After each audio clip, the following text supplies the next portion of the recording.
Hey everyone, just wanted to give you a garden update here. I'll link to the first one, which was in June, and right now it's the second week of July, so I want to show you how some of the plants have grown. I also pulled a few, so let me flip this camera around, I'll give you an update. Alright, so I don't know if I showed this the first time, but this is just another planting area that I have, and these are bluegrass. This is blue fescue plants that I grew from seed last year. I think I started doing them from seed right around July or August, and they were really small plants by the beginning of winter, and I planted them right before it got really cold and before the frost, and they survived through the winter, and they started to grow up again in the spring, and they're looking great, to be honest with you. I'm surprised that they ended up this nice. But the other thing that you'll notice is I got wood chips here as a mulch. So I have a connection with a local tree service company, and I asked them to just give me their free chopped up wood chips from a job around this area when they were cutting down a couple trees. So I think it's a mix of bamboo, pine, and there's something else in there. But let's continue here. I actually forgot this plant too. I got a blueberry plant. I bought this at Lowe's, and this came pretty much just as a vine, and there was no leaves on it, so I planted the vine itself and it started to grow.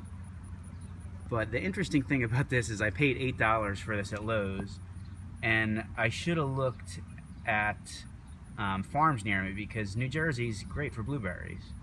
So there's a farm probably 25 minutes or 20 minutes from me that sells plants that are almost full-size plants. Maybe not completely full size, but like 4 or 5 times the size of this, and they sell them for like $10. So I should have just went there one day, maybe grabbed some fresh blueberries and gotten a nice plant. But this one's working, this one's growing, so we'll see where this is. I really have no idea how long it's going to take to produce fruit. I'm assuming it's going to be about a year or two, but hopefully I'll have a bigger plant next year. So let me continue on here. This is my cherry tomato plant. This is a Sweet 100 cherry, and I'm getting the first ripe tomatoes on this plant. And you'll see they're just starting to turn here. I have a couple that are probably ready to pick off, but I'll let them go. The one thing I noticed is a few of them started to split if I left them on here too long. Now here's the herb garden. And you can see the wood chips that I put on here as a mulch to keep the moisture in, because this is actually a little bit of a humped shape. This raised bed, it's not really flat, and with the compost on top, it really washed away and flattened it out a lot. So putting the mulch is kind of helping to retain the shape of this raised bed, which I like. But you can see the mint plant here in the pot. I mean, this is growing really well. Some of the leaves start to yellow, but I pick them off when that happens. See if I can find one in here that's yellow. Yeah, there you go. So normally these end up either just falling off or I pick them off if there's a bunch of them on there. You got the rosemary, and this is growing very well. I gotta start using this a little bit more on like grilled chicken and other meat recipes. In fact, I think I'm gonna use it on a lamb burger that I did for the first time a few weeks ago. I'm gonna try it again with rosemary instead of mint. See how that goes. The basil plant's doing really well. With this, the last time I was here, it was going to seed, and I know you can pick off the seed heads and it'll continue to grow, but I figured it would just go to seed. But I've been very aggressive with pruning the seed heads every day or every 2 days if I see them forming, so that's really helped to bush out this plant, and it's growing nicely now. And I don't think there's any real seed heads on here. You might see like a baby one, but for the most part, these are all leaves, and very big leaves. Some of these are huge, like this one right here. I mean, this is like almost the size of my palm. So here's the purple basil. This is also growing pretty well. I don't know if I mentioned this last time, but this was originally 4 little plants that came in a small pot, and 3 of them died. This was the only one that survived, and thankfully it's grown to about a full-size plant right now. And it tastes pretty similar to the other basil, just a little bit different taste, but not as different as I expected. So they're really interchangeable. You can use them interchangeably in any recipe, and really I'm waiting for tomatoes to come in so I could do some like caprese salad with basil, mozzarella, and tomatoes. Here's the thyme.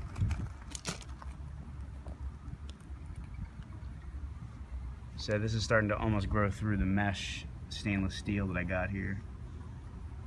But this smells really nice. I mean, if you just kind of get your hands in there, it really is fragrant. And I like thyme a lot on roasted chicken. I still haven't done too many other meat recipes using the thyme, but thyme is kind of my favorite for a roast chicken. Mix that with butter and put it under the skin. The parsley plant is looking good. This was probably the one that was growing the best early on, and now it's, I wouldn't say it's slowed down, but it's about the same size as it was, or at least I feel like it's about the same size as it was last time. Maybe a little bigger, but I've had to pull off a few branches that look like they were going to seed. I don't think I did parsley last year, so I don't exactly remember how long it took to go to seed and what they look like. But really this bed is being taken over completely by the squash. And unfortunately I just picked a few this morning, so there's no big squash on here, but I mean you can see if I zoom out, just walk over here, how big this squash has gotten. And this is just 2 squash plants.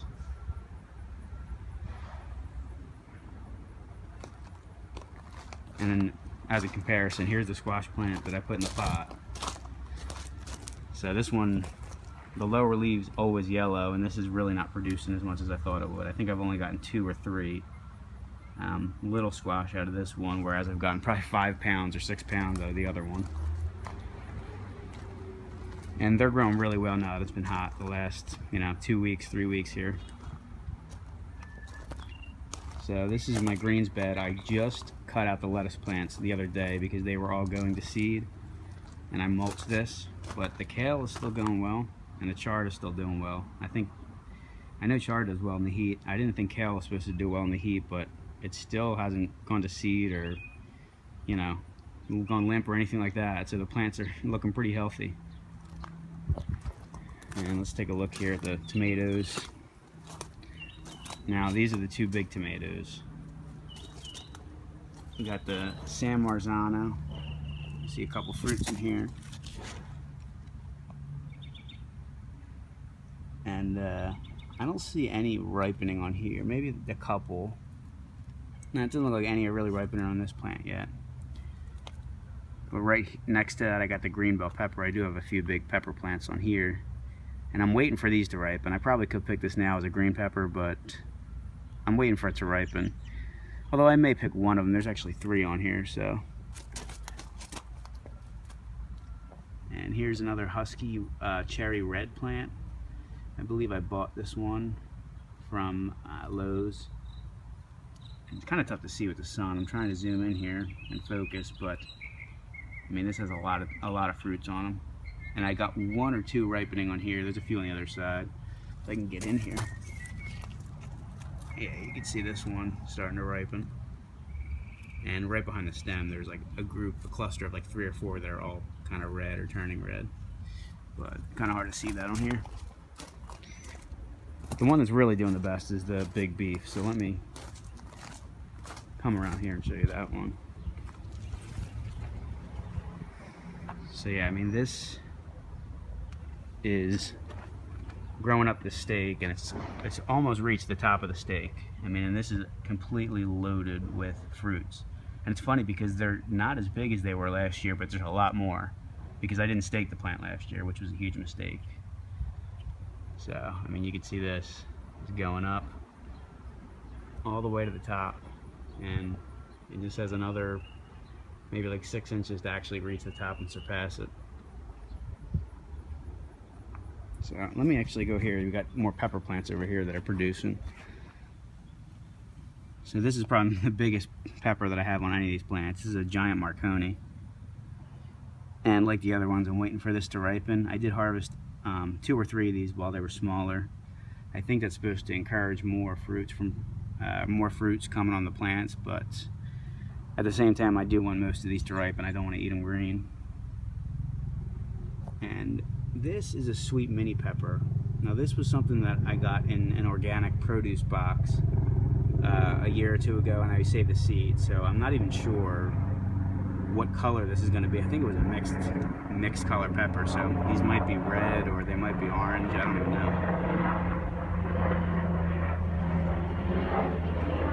And then here's my pepper bed. So I pulled out the broccoli plants, and I got 5 different pepper plants in here.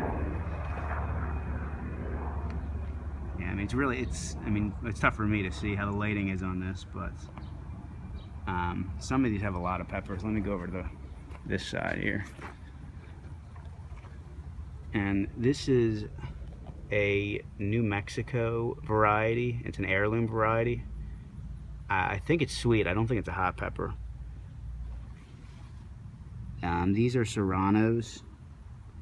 So I don't know if you can see, there's actually a lot of little baby peppers on this one. And then in the middle here, these are mild jalapeno, which I bought from Lowe's just as a transplant. So yeah, the Serrano and jalapeno are completely loaded with fruits. And then on the other side I got Poblano and Habanero, so they're just starting to grow in. The Habanero is really bushing out now. This started as a really small plant. It's starting to come into its own. And the Poblano is going really tall. I don't know if that's normal, but this one's growing really tall and lanky, whereas the Habanero is staying really short and bushy. I did grow Habanero last year, although it was a different variety, and I've never grown Poblano. So, but those really don't have many fruits. They have like 1 or 2 small ones on there. And then here are the green beans and the cucumbers. I mean, these have completely taken over this bed. So let me see if I can get in here. I just harvested this today, so it's probably gonna be hard to find one. Well, here's a plant that I actually chopped off, so you can kind of see the burgundy green bean on this one. Pick up this. Yeah, so there you go. I mean, there's one of them. And these are cool because these are purple, but when you steam them, they turn green. And the other one's just a normal green bean. But I did chop off most of those, so I don't have many to show you here. But this is the cucumbers. I can show you this big one. So this is about the size that I've been picking them. I might let it go for another day or so. But this is completely loaded. I have been getting about 10 to 15 pounds of cucumbers. I've gotten 10 to 15 pounds so far. So the cucumbers have done amazingly well. And I'm just going to continue to get them, I feel, over the next couple of weeks. I don't know how long this is going to last, but I'm going to need to make some pickles or something because I have way too many to eat right now. So there you go, quick update. And I actually have this too, I forgot about these. Those tomato seedlings that I showed you in the last video. I planted those out in this other bed here. I wasn't going to use this, I was just going to let this like decompose with the mulch, but I decided to end up planting them in here instead of doing them in pots. You know, why buy pots if I have this area? It doesn't make sense, so just planted them out. And these are 2 of the cherry tomatoes and 1 of the big beef. So the big one growing up the stake, I actually don't even know which one it is here. I didn't mark them, but I'll figure it out once they start growing a little bit. So there you have it. It's the update on July 12th. So I'll probably do another one in 3 weeks or 4 weeks when the tomatoes are starting to ripen and getting bigger. Maybe get a couple more squash on the next video. But yeah, I think the mulch is definitely going to help to retain moisture in this area. You can see over here I got a few other plants. None of these are edible. But I've used this wood chip mulch pretty much everywhere. I got a huge amount of it. Probably was like 4 or 5 cubic yards, if not more. And I may end up getting more, to be honest with you, because I'm putting some behind the shed too. That's the area I cleared out that was all dense with just vines and whatnot. So I cleared that out and mulched it. Hopefully nothing grows up there for at least the rest of this year. So if you liked the video, like, comment, and subscribe to my channel. You know, this isn't just a gardening channel. This is more about the ketogenic diet and living a healthy lifestyle. I mean, I feel like gardening has been a huge asset in living a healthy lifestyle. It's pretty much forced exercise outside. it makes you want to eat better, eat healthier, and frankly, it's a lot easier to eat greens and vegetables when you can put butter and salt in them. They taste a lot better. So there you go, guys and girls. Have a good one.